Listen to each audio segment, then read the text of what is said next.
Body shaming. خواتین پر حمل کے بعد جسم کو نارمل کرنے کا دباؤ کیوں رہتا ہے؟ اب تم اپنے شوہر کی بیوی نہیں لگتی، اس کی ماں لگتی ہو۔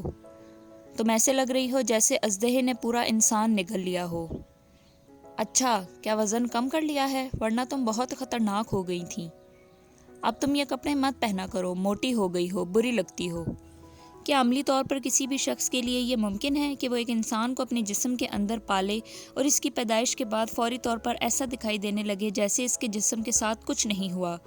اگر آپ کا جواب بھی نہیں ہے تو کیا کبھی آپ نے ان جملوں پر غور کیا ہے جو پاکستانی معاشرے میں نئی ماؤں سے بڑی بے تکلفی سے کہہ دیے جاتے ہیں؟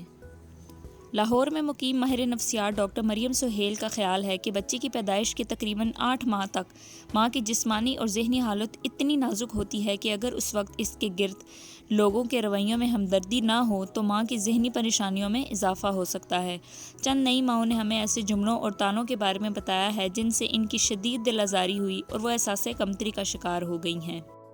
چند ماہ قبل بیٹی کو جنم دینے والی اداکارہ جگن کاظم نے بتایا ہے کہ حمل کے دوران بڑھنے والے وزن کے سبب مجھے کٹا، گینڈا، موٹی جیسے الفاظ سے بھی پکارا گیا ہے۔ یہ جملے کہنے والے کے لیے صرف مذاق ہو سکتے ہیں لیکن سننے والے کے لیے صرف اذیت کا باعث ہوتے ہیں۔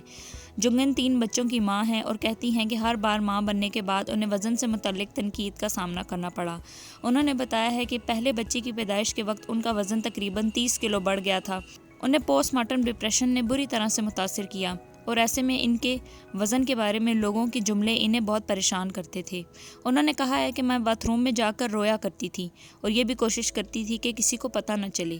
میں سوچنے پر مجبور ہو جاتی تھی کہ کیا میں نے بچہ پیدا کر کے کوئی غلطی کر دی ہے۔ گزشتہ برس اپنی سب سے چھوٹی بیٹی کی پیدائش کے بعد ایک بار پھر انہیں وہی تجربہ ہوا۔ جگن نے بتایا کہ کسی شوٹنگ کے دوران ساتھ کم کرنے والے ایک شخص نے مجھے یہ کہا تھا کہ تم ایسی لگ رہی ہو جیسے اژدہے نے پورا انسان نگل لیا ہو۔ انہوں نے بتایا میں اپنے وزن کے بارے میں اتنی فکر مند نہیں تھی جتنا لوگوں نے مجھے بنا دیا۔ میں آج کل چلتی ہوں اور کاندھے جھکا کر چلتی ہوں تاکہ کسی کی نظر میرے سینے پر نہ جائے۔ ایسا کسی بھی لڑکی کے ساتھ نہیں ہونا چاہیے۔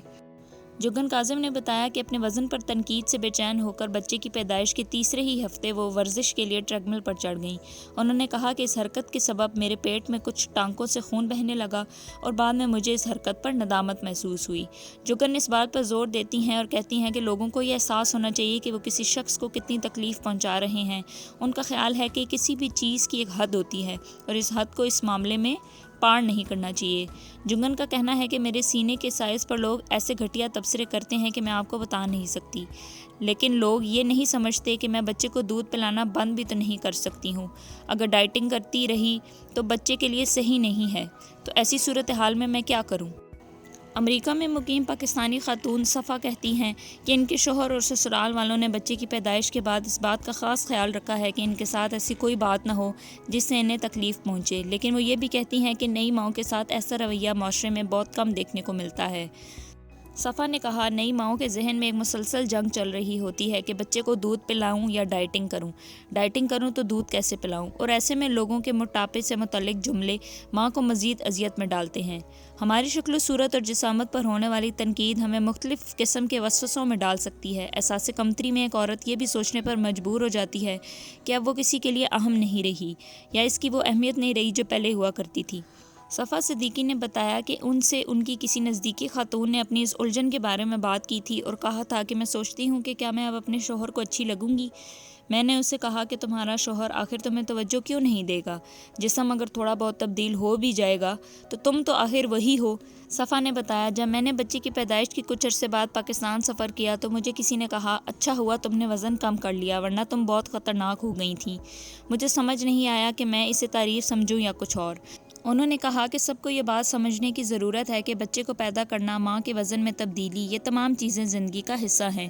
انہیں غیر معمولی باتوں کی طرح پیش کرنا صحیح نہیں ہے۔ صفا کا خیال ہے کہ خواتین سے بچے کی پیدائش کے بعد جو توقعات کی جاتی ہیں وہ جائز نہیں ہیں۔ انہوں نے کہا ہے کہ خواتین سے یہ امید کرنا کہ بچہ پیدا ہو گیا ہے تو بس اب وہ ڈائٹنگ شروع کریں اور اپنے سائز کو کم کریں، وہی کپڑے دوبارہ پہننے لگیں جو اپنے والدین کے گھر سے لائی تھیں، یہ کیا بات ہوئی؟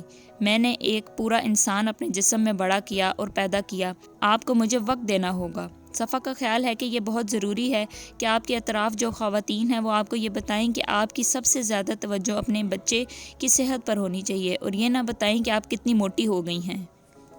حمل کے دوران بچے کی نشو و نما کے لیے ماں کے وزن میں کئی کلو اضافہ ہوتا ہے اور پیدائش کے بعد یہ وزن کم بھی ہو جاتا ہے۔ ظاہر ہے ایسا راتوں رات ہونا ممکن نہیں، اس میں کچھ ماہ سے لے کر 1 سال یا اس سے بھی زیادہ عرصہ لگ سکتا ہے۔ لاہور میں مقیم ماہر نفسیات ڈاکٹر مریم سہیل نے بتایا ہے کہ بچی کی پیدائش سے لے کر کم از کم 8 ماہ تک کا عرصہ کسی بھی ماں کے لیے بہت نازک وقت ہوتا ہے، کیونکہ پیدائش کے مشکل مرحلے سے گزرنے کے بعد ماں کے جسم میں ہارمونز میں مسلسل تبدیلی آ رہی ہوتی ہے، جس کے سبب ماں کا ذہن غیر معمولی انداز میں کام کرنے لگتا ہے۔ اسے پوسٹ مارٹم ڈپریشن بھی کہا جاتا ہے۔ یہ کیفیت معمولی ڈپریشن سے لے کر پاگل پن کے واقعات کی حد تک جا سکتی ہے۔ ایسی صورتحال میں طبی امداد کے علاوہ ان لوگوں کا ساتھ بہت ضروری ہوتا ہے جو آپ کو سمجھتے ہوں اور آپ کی ایسی کیفیت میں آپ کے نفسیاتی طور پر مدد کر سکیں۔ پاکستان میں سالانہ 50 لاکھ خواتین حاملہ ہوتی ہیں۔ اس سے یہ اندازہ لگایا جا سکتا ہے کہ ہم ممکنہ طور پر یہاں معاشرتی رویوں سے متاثر ہونے والی خواتین کی کتنی بڑی تعداد کی بات کر رہے ہیں۔ ڈاکٹر مریم سہیل کہتی ہیں کہ پاکستان میں بیشتر لوگوں کو نئی ماؤں کی نفسیاتی ضروریات کا علم نہیں ہوتا، اور اگر ماں کا پہلے سے پوسٹ مارٹم ڈپریشن کا مسئلہ چل رہا ہو تو بھی اکثر لوگوں کو پتہ نہیں ہوتا کہ وہ کس مشکل سے گزر رہی ہیں۔ اگر ماں کو اپنے ارد گرد لوگوں سے ذہنی اور نفسیاتی مدد حاصل نہ ہو تو اس کے ذہنی مسائل میں اضافہ ہو سکتا ہے۔ جرنل آف پاکستانی میڈیکل ایسوسی ایشن میں شائع رپورٹ کے مطابق ایشیائی ممالک میں پوسٹ مارٹم ڈپریشن کی شرح سب سے زیادہ پاکستان میں ہے۔ ڈاکٹر مریم سہیل کہتی ہیں کہ بھلے کوئی عورت ماضی میں ماں بن چکی ہو، لیکن یہ تجربہ ہر بار مشکل ہوتا ہے۔ اصل میں ماں کی ذہنی کیفیت ان دنوں میں اتنی نازک ہوتی ہے کہ ایسی باتیں ماں کی ذہنی پریشانی بڑھانے کے لیے کافی ہوتی ہیں، بھلے وہ عام خیال میں تلخ یا جھوٹ پہنچانے والے جملے نہ بھی ہوں۔ ان کا خیال ہے کہ نئی ماؤں کا خیال رکھنے کے لیے سب سے ضروری بات یہ ہوتی ہے کہ ان کے آس پاس لوگ ان کی مشکل کو سمجھیں اور ان کے لیے ایسا ماحول پیدا کریں کہ وہ مشکلات کے بارے میں بات کر سکیں۔ ان سے پوچھیں کہ ان کو کوئی مدد تو نہیں چاہیے۔ اس دور میں ماں کے لیے قریبی تعلقات اور ہمدردی کی بہت اہمیت ہوتی ہے۔ اسے ماں باپ، بہن بھائی اور قریبی دوستوں اور عزیزوں کا ساتھ حاصل ہو جن کے ساتھ وہ اپنے دل کی بات شیئر کر سکیں۔